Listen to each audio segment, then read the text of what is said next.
welcome to another episode of UseTheInkRibbon. I'm Magic Constantine, and today we've got with us Dog Rob. And I'm Logan. And their applicable information is shown below here if you'd like to choose to follow them. Before we go into anything, I've got a retraction to make. Last week we told you that The Last of Us Remastered Edition for PS4 was going to be out for a US release on the 20th of June. And within that week we've now been informed that Amazon have taken away their pre-orders, and there's now it's delayed and we don't have a date exact for its release. Which is something, disappointing. Any word why? No, really. But I don't know how to feel about it. I'm not bothered. Happens, I suppose. I completed it on PS3 anyway, and I was delighted.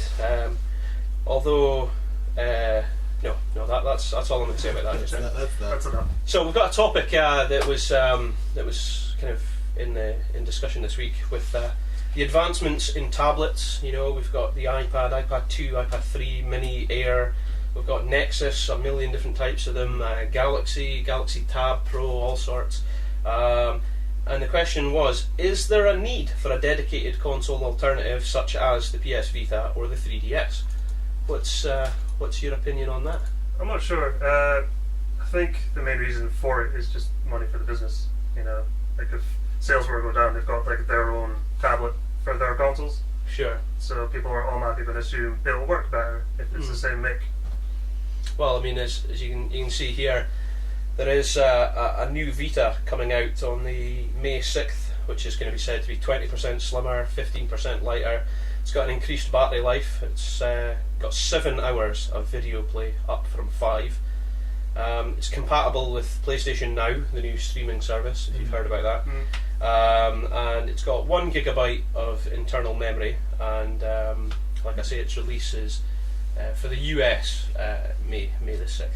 But I'm still unsure, because I mean this is the thing. Like I've seen some absolutely fantastic games come out on the tablet market, and well, you can see here the remote play with your PS4 system. That's like its biggest selling point, I would say, for a PS Vita. Right. But beyond that, could you not just use your Galaxy or your Android tablet to? Well, see, I have a completely different perspective on how this is going. Like, I think one thing is, sure, they're looking for more money, maybe for the company, and they're just trying to maybe follow other people that are doing it. But then the other thing I think of is there's a whole generation of gamers now today. Like a lot of us, we're working, we're not always at home. Yeah. We can't be sitting doing, and we're not sitting playing like couch games with all our friends anymore. People are all over the place. Right. So these new tablets, are in particular the new kind of console, like little kind of Vitas and that, let us play games when we're not at home. And I can see, like, if you guys ever remember when you were little and you had like your Game Boy. And Oh yeah. And Game Gear. Oh, the Game Gear. Oh yeah. Yeah. Tasmanian Devil. Oh, I love that. Like, those were good times. Oh, when yeah. you took that about and did stuff, and maybe they're trying to like bring that market back in a way. And if they did it right, it could actually be really good. Well, no, I mean, I hear what you're saying. If you're on a train or a long bus journey, you can get your Hearthstone in. And I spoke about this last week. I am loving Hearthstone. And as predicted, the microtransactions have lured me in. Oh my god, it's so good. It's a free game. I mean, it is. It's free, but I've already spent £15 on it. What? This is ridiculous. So, no, I mean, I hear what you're saying. If you're on a train or a long bus journey or something, you can enjoy a game in that sense. I'd feel more comfortable if like Microsoft had a specific tablet just for their consoles to use that, rather than try and link up my accounts to other tablets to get to my console. Well, and here's the really interesting thing that kind of took me by surprise, because it's not released yet. It's not like well known all over the place yet. But the PlayStation Now streaming service that they're advertising, where they say, right, we're going to have every single game that's been out on PlayStation is going to be available in PlayStation Now, right? Yeah. And I don't know if Microsoft have got an alternative that they're brewing up in the works, but the idea is you can do it like without a PlayStation. So you could have your TV and you're playing the game, The Last of Us or Beyond Two Souls. That's the two that I think they were demonstrating at CES and stuff this year. But you didn't need the PlayStation. You were just doing it on the TV. So they were saying you could do this via PS Vita or a tablet. So you would technically be on the train, on the bus or whatever, on a plane, I suppose, if it permitted, and you could play a PS3 compatible game without a PS3. Now I don't know if PS Now has advertised whether or not it'll eventually get to a point where PS4 games are eligible. But I mean, that really changes kind of. That's kind of cool. Do you know what I mean?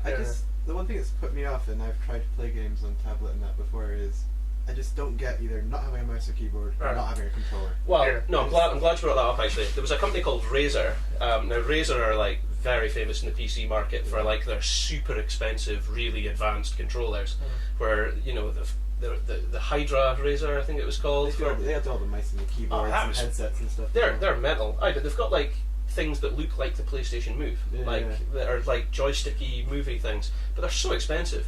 And there was one that they had that you put an iPad inside it, and you had two things that you held it with at the side. A bit like no, but like a bit like a Nintendo Wii steering wheel thing. It was a bit like that, but it didn't really work. How much were they asking for? 400 quid or something. Something honestly mental, absolutely mental. But I mean, but that's the argument. You say when you're playing with an iPad, you can't, like, the PS Vita's got your sticks, but the iPad doesn't have the sticks, so you can't really, you know what I mean? Yeah. So, but at CES this year, there was a whole big announcement about this. The NVIDIA K1 chip came out, a graphics chip capable of Xbox 360 and PS3 graphics, comparable to both of them, but allowing this to go into a smartphone. I mean, that's mental. So you can have first-person shooters comparable to like Killzone on a smartphone, and this could, if you were saying companies wanted to, they could take this down. You know what I mean? There must be some kind of market for it as well. Like I've never really got into it, but like MLG, I think it is, like one of the big sort of esports companies recently, or about maybe like 6 or 8 months ago, I think, have said, right, we're going to have a tablet mobile gaming branch of our competition, so people now compete competitively on like mobile tablet games as part of it with prize money. Well, no, I'm with you, because like there's no arguing it. Although there's still a very loyal, dedicated base. Desktop PC gaming is largely dead. It is. No, I know you're going to argue about this. I knew you were going to, but it is. It's the opposite of true. No, it's no. It is. It is. The PC master race. No. If you look at the sales of desktop PCs, it's went and taken a nosedive through the floor, and tablets and laptops have went skyrocketing up. So Intel. Because they sucker you in with free games, and you spend so much money on them. Yeah. That's it. No, but that's true though. Despite like how loyal the gamers are, the sales and generation of production of desktop PCs has declined. Well, I agree it's gone down, but I wouldn't say it was dead. No way. And I think it's fair to say is when you're saying more laptops, is kind of shows that laptops are capable of performing at the level of a lot of desktop PCs now. Yeah. So, but I mean, certainly the portability of a computer is what the factor is in sales now. I know this is a tangent, but Dark Souls 2 obviously just came out yesterday, and they put a lot of effort into trying to make sure it was on PC, because a lot of market still comes from people who don't have the new consoles or don't have consoles at all and still just play a PC. And they did a bit of a shoddy job on it. Apparently there's loads of problems again. Just rushing onto that. Yeah, Dark Souls 1 was famous for that. Yeah. But they did it because there's a lot of money still to be made for people who actually only play their games on PC now. Well, it's the same with like Assassin's Creed 3. It came out for everything except PC, and then it was like 6 months later it came out on PC. But I mean, they always were going to do it, but they waited that long for PC. So even that demonstrates to you how PC is taking a lower priority. And that's just one game, though. You know what I mean? No, but I mean, I'm just saying that like AAA list developers are putting it at a lower priority over things like a tablet. Well, most games will like come out for either both 360s or Xbox Ones and PS4s, or just said console themselves. Like, will always come out on PC at the same time. Exclusive. Yeah, even exclusives will come out on PC. I would go as far as to say, though, there is some truth in that the tablet market has taken a slice out of the PC market. like before it would always be like, you know, you've got your Xbox and PlayStation and your Nintendo doing their own thing and PC, but now there is sort of like a crossover. This sort of like market for doing tablet games and stuff. Like I love like the Plants vs Zombies games. Yeah, People play that. And I'm still waiting for it to come out on the PC or on Steam, and it's only tablet, you know. No, it's on. It is on Steam. Is it on Steam now? Yeah. I was going to say, Wow. You're home right now. exclusive. I'm not sure if I can be on the show anymore. Oh, God. Right. Well, speaking about Xbox Arcade and things like that, Rise: Son of Rome, its third DLC has just came out. I'm just going to cut that topic, by the way, because I know you guys are still want to talk about that. We need to move on. It's okay. There's a lot of red to be PC versus console. We're going to move on. Rise: Son of Rome, it's on its third DLC. It's called Duel of Fate. It's just came out. For your season pass holders, they're already going to be able to get that for free and access it. For people in the UK, it's going to be £4.79. If you're in the US, it's $8.99. It's going to contain 2 arena maps called Invictus and Barbarous, and it's got a survival map called Island. In the arena maps, you're going to be either doing things like defending Nero or capturing landmarks like the God Tree, trying to avoid volleys of arrows or fire traps and things like this. It's going to be quite a bizarre thing to do there. But did you ever play the online? The online maps and stuff of Rise? No, I didn't actually. It's quite good. It's like you and another guy, just like in a coliseum. It changes and take on waves of folk. It's pretty cool. Playing with our throats, he was like, he just needs to cough. Make him cough. Magic, does he cough in this episode? I was like, no. I don't think so. Yeah, so no, I haven't played the multiplayer. It's not Duel of Fate, it's Star Wars. Duel of Fate. That's it. Yeah, so I've not played the multiplayer. It is good. What do you like about it? I like it's like a team, you and another person from anywhere in the world are just hacking and slashing and killing people, and it's like a proper Coliseum arena. But when you do certain things, like it just changes. Like the floor drops out and trees turn up, and then big catapults turn up that you can run up to. And oh yeah. Like I'm actually not familiar with the game. Like what? Rise: Son of Rome. You're a Roman military general, I guess. I think so, yeah. And it's very much like the God of War series. It's like that. When you said that, at first I was thinking Total War. No, it's not like that. And then I was like, wow, sounds really not what I was expecting this multiplayer version to be. No, it's not. It's nothing like that. Okay. Although, have you speaking of that, did you play Total War Rome 2? Did you play that? Quite a few of the Total War games. Yeah, the Rome Total War 2 one, because they changed their naming convention about halfway through the series, which added to the confusion because there was so many different types. But yeah, it was pretty good. It's pretty good. Right now, in news, there was something quite bizarre happened down in New Mexico. There was a bit of an urban legend, a myth that kind of went around, and this was before I was born, so I didn't really, get too much into my life, but Atari had apparently literally buried evidence of their video game collapse before the company went under. And in New Mexico, like ostrich sticking a head in the ground. Well, no, apparently we're talking like whole pallets of shrink-wrapped cartridges buried in New Mexico, and it was like an urban myth. But as you can see here, excavators were given permission after thinking they found the site.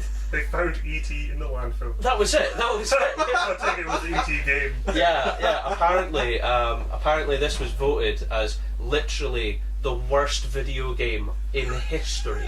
Was E.T. the Extraterrestrial, the video game? Wow. So Atari, it was really, really bad because when they did this massive excavation, Howard Scott Warshaw, who was the game designer of the game, he was there watching everyone find this and dig it out the ground, and it must have just been such a heartbreak for him to be. It's like a really shit Jurassic Park. The other thing is as well is a guy actually, I can't remember his name. His name's somewhere. A guy came down and started filming a live movie documentary about the whole about the video game crash of 1983. Because in this burial site, it was like a grave of this man's hard work, and they don't even know how much is in there. I mean, it's literally, I don't know, thousands of Atari cartridges. They were Honestly. all like brand new, mint condition. Why did they bury them then? Just Well, in 1983 there was like a huge crash, and Atari eventually was sold off, went under. It was a big disaster for them. Yeah. So Why doesn't the guy bury up by himself and sell them? You'd make a ton of money now. Yeah, probably. as a collector's item. Collector's stuff, you'd make a ton of money. Well, I think the first guy that found the site might have, but now that there's thousands more, a documentary going on. it's maybe not as rare an item now, you know. But is there any reason why he buried them and did just? Well, it wasn't the video game designer that buried them. Atari as a company went, bury the stock, get rid of it. Like, rather than destroy it. I don't know. This just seems really bizarre, doesn't it? I think a massive bonfire would have been a bit like inconspicuous, you know. So It's just, that's bizarre. but it'd be really cool if they like refurbished them though, Man. like did something with them, you know, like built a Lego house out of Atari cartridges. I don't know. Like the Atari Jaguar. It was they did the Jaguar, wasn't it? Yes. And it was way before its time. It was like 64-bit or whatever when we were all playing NES and. We've only just went to SNES. 64-bit operating systems. So, like, it was way before its time. It's just the games looked so awful. MIDI music. Like, There were like new 3D graphics, and I remember seeing this like. There's like a clip of it somewhere where like a guy's playing it, and it's like a Lilac Wars style game, but the graphics just look like these huge cubes in 3 dimensions, and it's like, do you know, You just- Lilac Wars in N64 was, when you think about it, actually still just huge cubes with 3 triangles. yeah, but they actually had like proper kind of, I don't know, I'm not an animator or anything, I don't know how you put it all together, but it's like you had the engine and the graphics, but just. This was just a cube. They're just these cubes moving. They're like, watch as it moves in 3-dimensional space. We're revolutionary. Like, oh wow. And does nothing. But you know, there's a lot to be said about the power of imagination back then. They were, jeez. But we were all playing like Super Mario Brothers and stuff then, which That's actually true, made sense, you know. Yeah, I guess so. Well, in other news, Dragon Age, Inquisition. It's came out with some new information this week, with new classes being announced. There was also a big trailer that came out. I mean, that's the game art for the box. Is that like a Dragon High Five he's doing? Up top Dragon Age! Oh, that's cool. No, it's not like a. Or is he casting a spell? I think it's high five. I just High five close it, right. Coop, and bring up the. So well, the thing is, there's a release date finally being announced, and it's October 10th, which is cool. You know, I'm really looking forward to this. This year's October, like the key month. Yeah, I mean, I was going to talk about this later, but The Witcher 3 comes out. Sorry. The Witcher 3 was meant to, but it's been delayed now. But Shadows of Mordor comes out on October 7th. So you've got 3 days to complete Shadows of Mordor. No, don't do. I want to see this, right? You've got 3 days to complete Shadows of Mordor, and then you've got to move on to Dragon Age. But I mean, look at this; it just looks fantastic. Yeah. I think the concept behind the game is that the Rift, if you remember what the Rift is, no, sorry, it's the Fade. The Fade has opened a rift into the real world, and the Darkspawn and horrible creatures of the Fade are coming through into the world. I'm actually just a huge fan of this series. Like, oh, it's fantastic, isn't it? Like the first game, first time I played it through, I played it kind of like Baldur's Gate. I played it sort of on hard mode. I did all the pausing and tactical stuff. Mm-hmm. Then just maybe like about 4 or 5 months ago, I thought, I fancy playing it again. But then I put it on easy mode and just ran it through, kind of like Diablo. Yeah. And you can also have a lot of fun playing it like that. I mean, laser chains. Do you see that? I mean, there's a lot to be said about laser chains. Any 80s. Well, the main thing about Dragon Age's announcement was the specializations. There's basically only 3 classes you've got. You've got your warrior, and there's a dragon. there's going to be a few, I suspect, in this game. You've got your warrior, you've got your mage, and you've got your rogue, and that's like your main 3, right? So the Last Supper. Well, this is it. There's meant to be 12 guys. You see how there's 12 of them? Yeah. That's all meant. They're all explained, and there's meant to be. Flames of the Inquisition back. Yeah, there's canary there with them, and I don't know. Anyway, I'll go into that in a minute. Far too much news. Too much to talk about here. It's just too exciting. So your warrior can specialise as becoming a Templar or a Reaver or a Champion. Okay. And that sounds mental. And then I think your Champion's like your basic tank. Don't ask me what the other two are, because the announcement only kind of explained one of the specializations for each class, but the hacker community managed to get the rest of the classes' names through the JPEG name titles, which I thought was very clever. So like a mage can become a knight enchanter, a necromancer, or a knit rift mage. And I just, I'm obviously going to play the mage because that's like my thing. But you're a bit of a sorcerer as well, so you're probably into that. The rogue can become an artificer, an assassin, or a tempest. And the artificer, I believe, if I'm saying that right, which I'm probably not, can become like an engineer, and he makes battlefield traps. Which the way they described it, going on here? it sounds pretty mental. Like throwing, I don't even know. It's going to be pretty wild, but it's all about engineering, being that particular type of rogue, which is cool. But that's the thing. Dragon Age seems to have a lot of strategy elements in it, in a similar way to like Mass Effect, how you used to you'd have to do like a thing about across the whole galaxy and gain troops and things like that. And in Dragon Age Origins, you had to get enough money to like build an army, and you had to like get all the races tied in and things like that. There's something similar to that happening in this game, where as you capture areas, you have to choose to make it either a political outpost, a military outpost, or like a diplomatic or like a trading thing. Which and each one has its own kind of impact on the story of the rest of the game. So BioWare have been true to their origins in that respect. But because it's on next gen or PC only, your saves aren't going to be there, because typically BioWare have always given you like a kind of trophy or a reward for having a game save from their previous games. Yeah, of course. So you're not going to be able to do that in this one, which we'll think of something. Is it sure. just a single player game in this one as well, or? Well, I remember the big thing they said about Mass Effect 3 was it's going to have multiplayer elements that impact your storyline in the single player, and I was like, oh wow. It was very basic, like, but it didn't. It didn't. Well, I mean, it did, but it was, you had to complete so much of the kind of like online co-op, which were amazing. Which were good fun. They were amazing. To each area, make sure each area was 100%, then go and complete the game. You'd have the mass backup, you know. But I really don't know. I'd love to play Dragon Age multiplayer. It would be the best. It would be the best. On that topic, and I'm just going to skim over this very quickly. There was a hint that Assassin's Creed Unity is going to do that. 4-player co-op. 4-player co-op for the story. That sounds incredible. I'm really looking forward to that. But anyway, no. Getting back to it, Shadows of Mordor. That's October 7th. We've got a B-roll here, I think. How good does this look? It just looks fantastic. Looks like Batman and Assassin's Creed just had a baby in Middle Earth.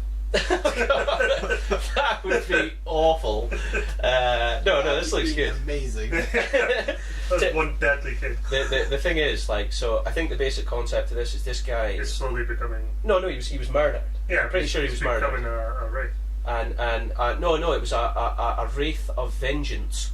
Has tied its spirit to him, and that's what's keeping him alive to commit vengeance. So until he's killed everyone that is responsible for his murder, he will be alive, because the vengeance wraith or whatever will keep him alive. But it just looks fantastic.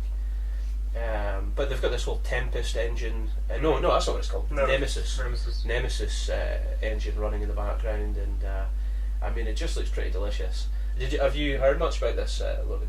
No, I haven't really followed a lot of the. Like I've played a lot of the RTS Lord of the Rings games, but I haven't followed a lot of the hack and slash ones. Well, this one, I don't know if I'd call it hack and slash. No, this is more of a. It depends how you approach it. This is more like Splinter Cell in Middle Earth. Oh yeah. Yeah. Assassin's Creed in Middle Earth.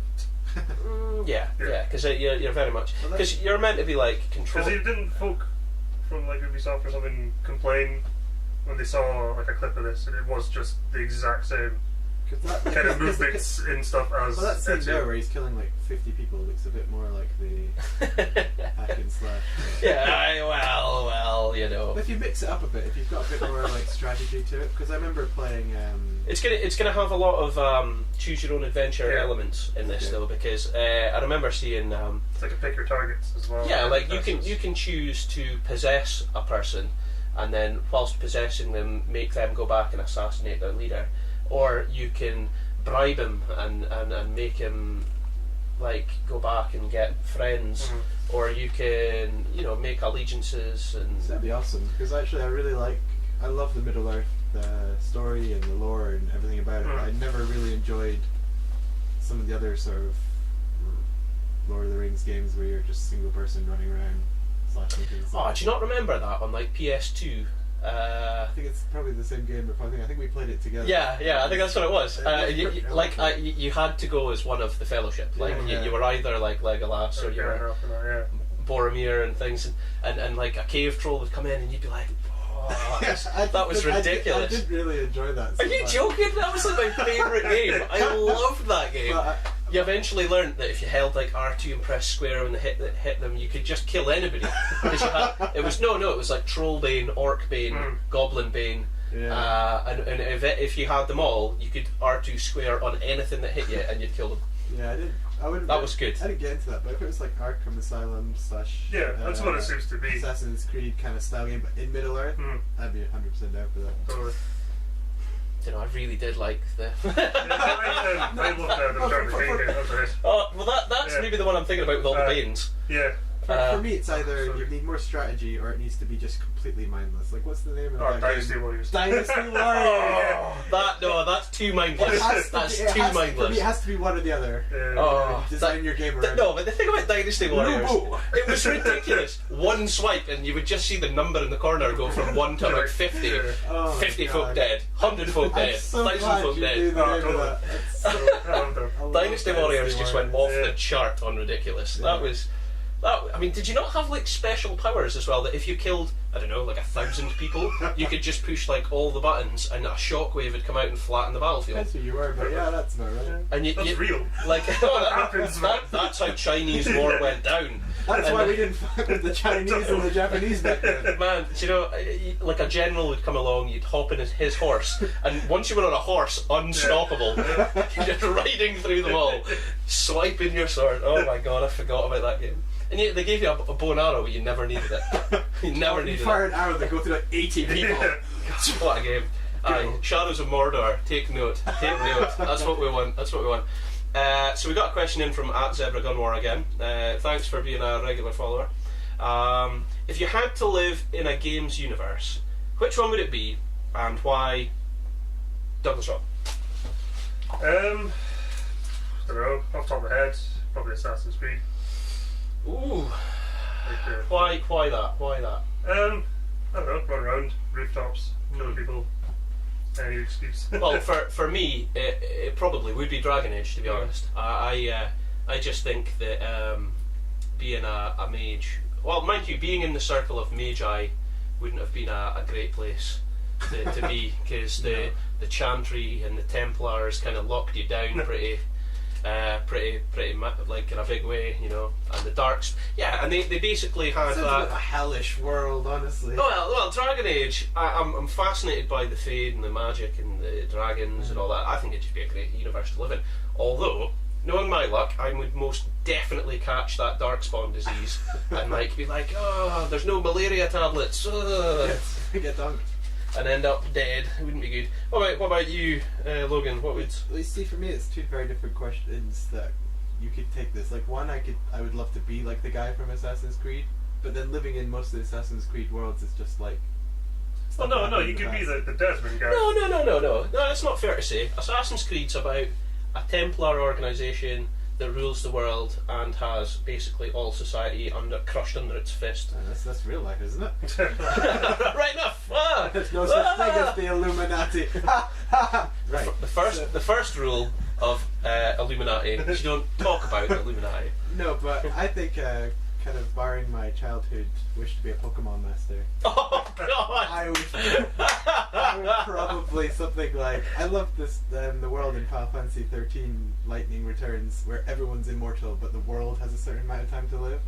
I'd love to just be immortal and go wild for like 50 years. Do you know, I was speaking with somebody just the other day about how like you could almost get anything 10 years ago for swapping a Charizard card.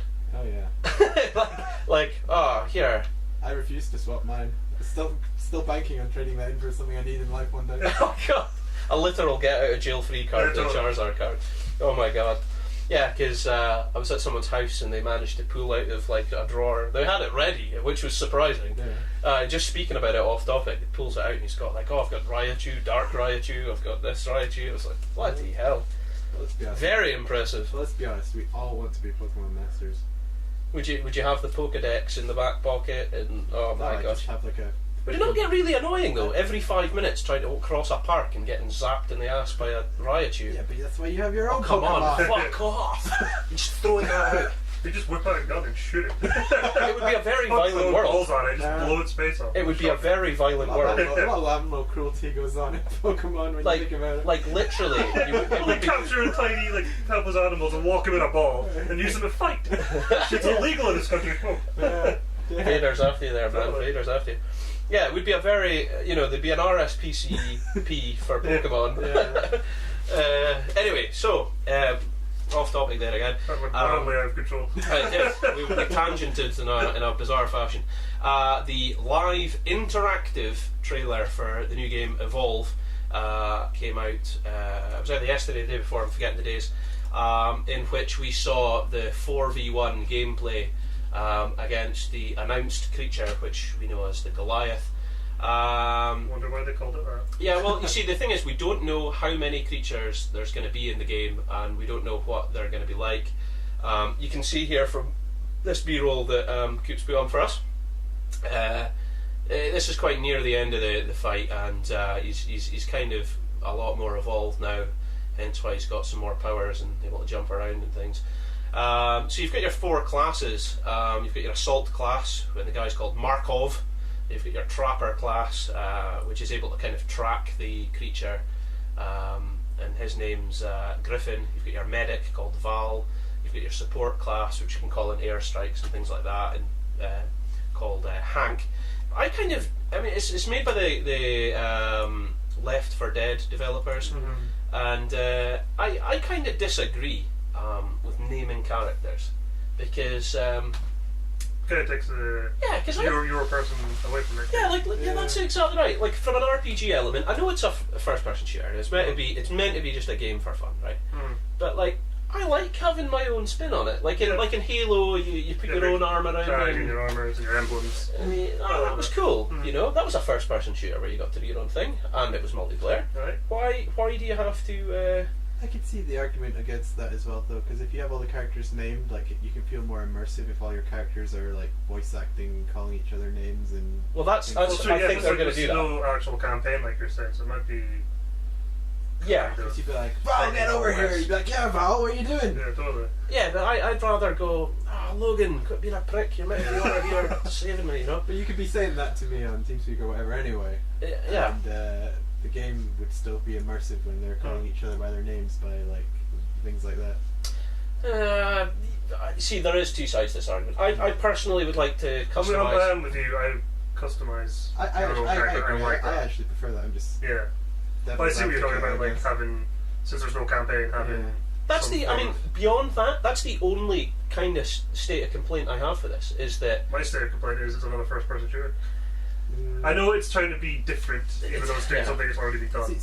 It just doesn't look that impressive. Yeah, my fear is that this is one of the best clips they're trying to show to advertise what the game's going to be awesome, and I think I'd love to try it. But but you see though, this is difficult because we're showing you a B-roll here right near the end of the game. There was like a whole hour.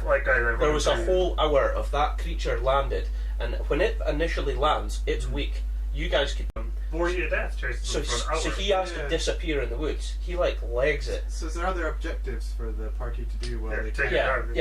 No. Like if the Goliath gets to full evolution, the game changes and he becomes the hunter, and they have to hide in a base and try and evacuate everyone out. And whilst that's happening, if he comes in and destroys the whole base, because I think that's where he is just now, if he destroys the whole base, he wins.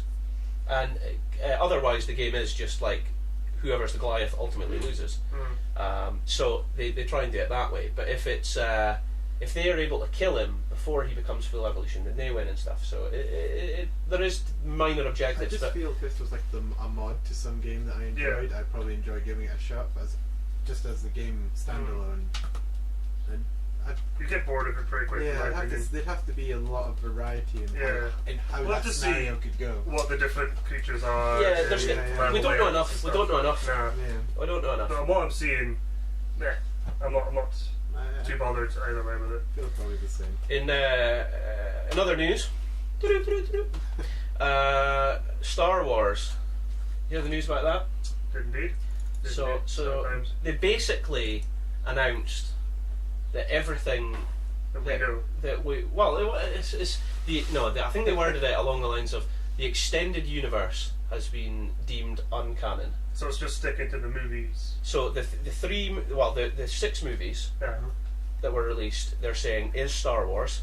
But like Clone Wars, any other video game. Comic. Clone Wars specifically, all that stuff. They're saying no, which is mental. The only one that I think they had to they have agreed to allow is the Star Wars: The Old Republic MMO that's currently out, because I mean, for people are paying for a subscription for that, so that people are. There's a financial stake in saying that doesn't exist, because by doing so, I mean they're banning quite a lot of people. Is it just that one game, or is it that franchise of the game, that like all the Republics? Now that wasn't kind of explained correctly, so it's a grey area. Because I love the Old Republic games. I thought they were fantastic. The Sith Lords, all that were fantastic. They're quite an old thing now. As you can see here from our B-roll, Star Wars Battlefront that was announced at E3 last year. Exciting. That it does look very exciting. That's being continued. Did you play the first two? I didn't really. You can get them like on PS2 and stuff. It's well worth playing. Really good, really good fun. Really good fun. So they're. They did a Lord of the Rings game like this one, so it's not bad. Yeah. What Lord of the Rings Battlefront? Not Battlefront. It's like the same idea. Yeah. Conquest. That's what it's called. Lord of the Rings Conquest. Where you could be like elves and stuff, taking on waves of folk, and then if you do really well enough, you could be Legolas, or you could be a Balrog. How do I not know about this? It's like the 360 and the PS3. What? Yeah, It's a decent game. Yeah, it is. Have you played it? I have, yeah. Right. Even this guy doesn't Stop play. the press! Don't play the games. That's twice this has happened. Where have you been? Well, come on, listen. You put Plants vs Zombies. Yeah. Anyway, so Touchy subject. basically, Battlefront's still on, right? But there's the serial games have got a kind of mystery Star Wars game which is still kind of in the works. And Amy Hennig, who is a bit of a visionary, it was a creative director over at Naughty Dog Studios that worked on the famous Uncharted series. I know you don't have a visionary of stealing a movie. He doesn't like them, but they're great games. I've only played one, to be fair. I like them. There was the third one, and it was very fans. I thought. Boom. Sorry, have you tried shooting in that game? You aim at somebody's head, then do this. Well, listen. It's a terrible, terrible game. If you were under the pressure he was under, you would know about it. I thought he was Captain Cool. Listen, it's a facade. Some men, that's how they deal with it, alright? That's how they deal with it. The game was fun. Oh, they're great games. They're great games. And then you run through the desert for like 5 days with no water, and you can barely walk. He gets chased by somebody, you can all of a sudden climb buildings. Well, that's how adrenaline for you. Should have died. Probably one and day. be done with it. Well, anyway, so Amy Hennig, she obviously made a lot of mistakes and dug fire there. So yes, I did. So she's moved and went back to EA, and she's working with the serial games on this this new Star Wars franchise. So it's still. If she that's pluggers okay. Battlefront, I'm definitely finding it. Well, no, it's DICE that are working on Battlefront. She's working on the new mysterious Star Wars game. She fucks Star Wars, I'll kill it. Oh, but to be fair though, if you're watching, Disney, I know you haven't approved a script, and we don't know who the cast are, but you know, who needs a cast or a script when you're dealing with one of the most important franchises in history? Yeah, that's great. Yeah. Thanks, Disney. Yeah. Yeah, no, it'll be fine. It'll all be just winging it. Oh, it's great. plays Chewbacca is said to be in it. Well, that's okay. Doesn't At least the make one Chewbacca, though, does it? great There's dialogue. some tall guy in the background. We'll just get, that's enough. That's enough for me. Oh, brilliant. So that's it. I think we've probably. Is there anything you guys got in the works? In the works. Wait. Well, no. Sorry. This is the part where we normally like to talk about what we're playing. That's what I mean. All right. That's what I mean. Right. What are you currently playing right now? I'm playing a few games. I'm playing Battlefield 4 because Smart landed it last night. Final Fantasy X HD and I have no tea. sorry, T's empty. And was it Max something or other? Adventure with a pen. Salmon Max. No, it's just some kid called Max who has a pen that he can draw things. Oh, is that like a platformer? No, yeah. Oh, I It's did hear about that. I did hear about that. That's maybe pretty good. That's so fun. All 3 games, good fun. I loved Final Fantasy X when it first came out, so I was like, oh, HD, gotta give it a go. The HD. Oh yeah, okay. See, I didn't get the HD one just because I could see the Americans getting it because they didn't get all the Archaons and Penance and everything. Yeah. But I've went back once and actually played Final Fantasy X again, not in HD. I still loved it. Oh yeah, no, it's one of my favorites. Like it's like Final Fantasy VII. It is like an amazing game. But if you want to play it again, you've got to really like devote your life to playing it. Whereas like Final Fantasy X are quite a lot shorter, more linear. That being said, I put about 300 hours in when I was a kid There you go, you see. playing Final Fantasy X. Yeah. So what are you playing just now then, Logan? I still play some League, but right now I'm actually really into Final Fantasy 14. Like I'd never been into an MMO before. Oh, it's amazing. I dodged World of Warcraft. So I was like, I'm not going to be able to continue with life if I played that game. But Final Fantasy 14 is quite casual. Like instead of there being like 50-man raids, you only like the max number of people is like 8, so it's a lot easier and more casual to like solo queue it and stuff. And I just got really into it. Like when they first released it, it was a total disaster, and they pulled it off of the market. And I think it's for the first time ever. Then they decided to remake the game and relaunch it like a year later, and it's really good. I think they're up to like 3 million subscribers to the game now. What's this? Final Fantasy? Final Fantasy 14. Yeah. It's like an MMO. Oh no, well I mean I've heard of it and I've seen some stuff, but like It's going. how many? That's mental. It's their like before the other Final Fantasy 11 was sort of like your MMO for Final Fantasy addicts. Yeah. But it was acceptable that the other MMOs were better. I just, to be honest, I played Final Fantasy VII. I saw the movies, and I kind of, I tried it and stuff. But I just can't get around the fact that Final Fantasy, as a brand, a trade, means that it's a different story. It can be anything. It's a universe up to whatever they want at the time. Yeah. But traditionally, the only piece of that's the same is it's turn based.